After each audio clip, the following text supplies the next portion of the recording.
In this video, I will share some tips on how to eat healthy, stay hydrated, and maintain your fitness during Ramadan. Break your fast with dates and water, then have a balanced meal with protein, carbs, fats, and veggies. Avoid fried, spicy, or salty foods, and drink water, milk, or herbal teas. Have some desserts or snacks in moderation, and choose fruits, nuts, honey, or dates over high-calorie sweets.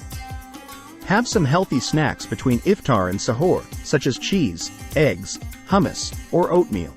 Have a wholesome and filling suhoor with complex carbs, protein, fats, and fiber.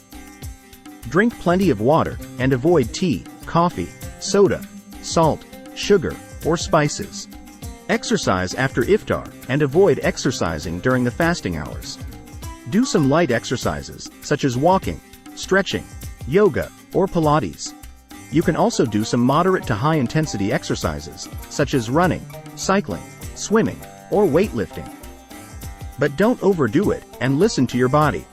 By following all these tips, you can eat healthy, stay hydrated, and maintain your fitness during Ramadan. Thank you for watching, and please like, share, and subscribe for more videos.